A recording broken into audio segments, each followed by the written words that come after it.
एक 16 साल का लड़का जिसने अपने खून से पिच को रंग दिया। लेकिन क्या आपने कभी सोचा सचिन को पहले फास्ट बॉलर बनने का सपना क्यों था? डेनिस लिली ने सचिन को आखिर क्या कहा था जो उनकी जिंदगी का टर्निंग पॉइंट बन गया? 50 पैसे का सिक्का जो उनके कोच ने स्टंप पर रखा था, उसका क्या राज था? सचिन को टूथब्रश पकड़ना भी मुश्किल हो गया था, गंभीर चोट लगी थी।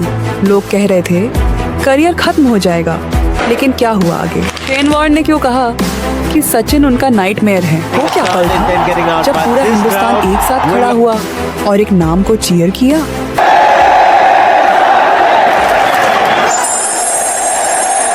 24 अप्रैल 1973 मुंबई महाराष्ट्र में एक बच्चा पैदा हुआ जिसका नाम था सचिन रमेश तेंदुलकर। स्कूल के दिनों में सचिन और उसके दोस्त विनोद कांबली ने एक साथ मिलकर 664 रन की रिकॉर्ड ब्रेकिंग पार्टनरशिप बनाई।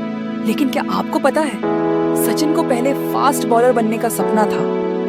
हाँ, सचिन चाहते थे कि वो डेनिस लिली की तरह तेज गेंदबाजी करे, लेकिन ये सपना सिर्फ 3 दिन तक ही रहा। डेनिस लिली ने ही सचिन को बोला, तुम्हें बैटिंग करनी चाहिए, गेंदबाजी भूल जाओ। और उसके बाद सचिन ने अपनी पहली सेंचुरी 1990 में इंग्लैंड के खिलाफ बनाई। 119 नॉट आउट की वो पारी जिसने भारत का मैच बचाया। लेकिन गेंदबाजी का शौक कभी नहीं गया।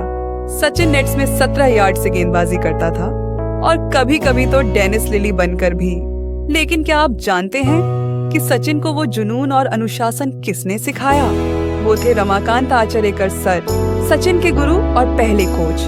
आचरेकर सर ने सचिन को सिर्फ क्रिकेट नहीं सिखाया, बल्कि जिंदगी के भी सबक दिए। एक मशहूर कहानी है, आचरेकर सर एक 50 पैसे का सिक्का स्टंप पर रखते थे और सचिन से कहते थे, अगर तुम आउट नहीं हुए तो ये सिक्का तुम्हारा। ये उनकी फोकस और डेडिकेशन को बढ़ाने का एक तरीका था। और फिर शुरू हुई एक ऐसी जर्नी जो क्रिकेट को हमेशा के लिए बदल कर रख देने वाली थी।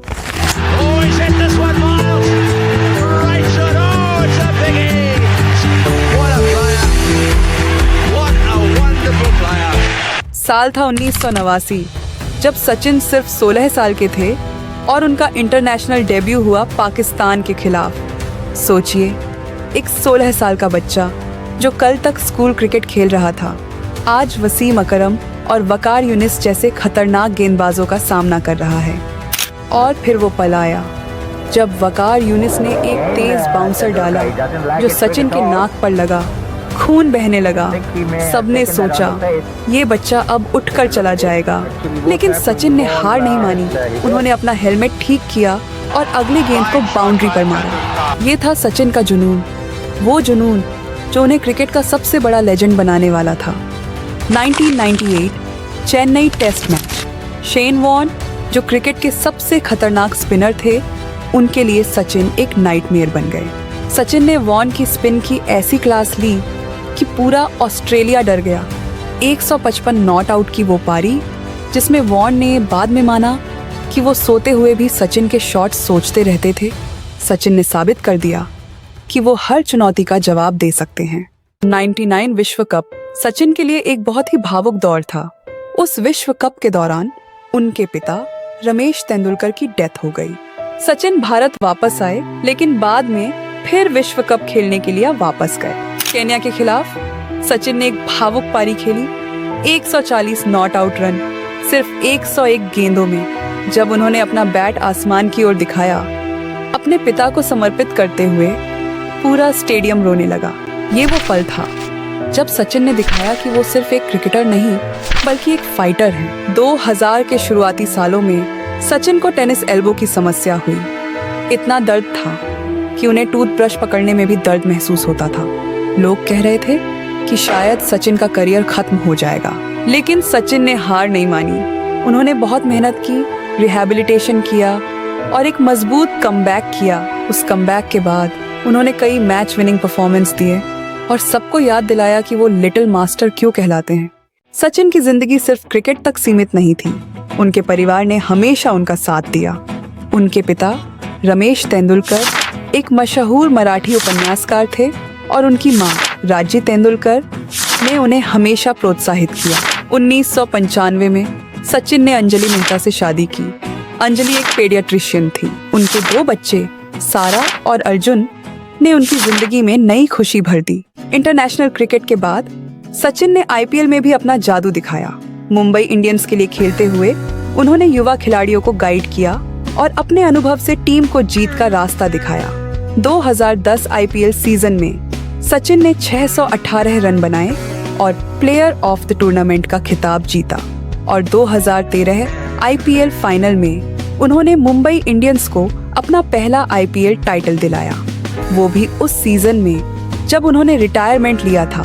सचिन ने साबित कर दिया कि वो हर फॉर्मेट में किंग हैं। सचिन तेंदुलकर के नाम सिर्फ रिकॉर्ड्स ही नहीं बल्कि अनगिनत पुरस्कार भी हैं। 1994 में अर्जुन अवार्ड, 1998 में राजीव गांधी खेल रत्न और 1999 में पद्मश्री, 2008 में उन्हें पद्म विभूषण से सम्मानित किया गया।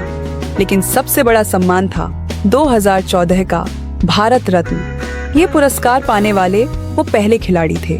आईसीसी हॉल ऑफ फेम में भी उनका नाम दर्ज है। ये पुरस्कार उनकी मेहनत और समर्पण का सबूत थे और उनके लिए एक जिम्मेदारी कि वो हमेशा अपने देश का नाम रोशन करें।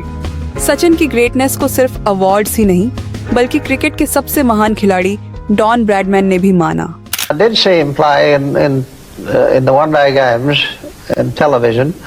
मैंने सचिन को टेलीविजन पर खेलते हुए देखा और उनकी तकनीक ने मुझे प्रभावित किया। मैंने अपनी पत्नी से कहा, आओ इन्हें देखो। मैंने खुद को कभी खेलते हुए नहीं देखा, लेकिन मुझे लगा कि ये खिलाड़ी ठीक वैसे ही खेल रहा है जैसे मैं खेलता था। मेरी पत्नी ने टीवी पर उन्हें देखा और कहा, हाँ, दोनों के बीच काफी समानता है। उनकी कॉम्पैक्टनेस, तकनीक और स्ट्रोक प्रोडक्शन सब कुछ एकदम सही लग रहा था। 22 साल का इंतजार, 6 विश्व कप और फिर आया वो पल। 2 अप्रैल 2011 वानखेड़े स्टेडियम, मुंबई। सचिन तेंदुलकर ने अपने सपनों का विश्व कप जीता। जब धोनी ने वो मशहूर छक्का मारा और टीम के साथियों ने सचिन को कंधे पर उठाकर सम्मान दिया, पूरा देश रोने लगा।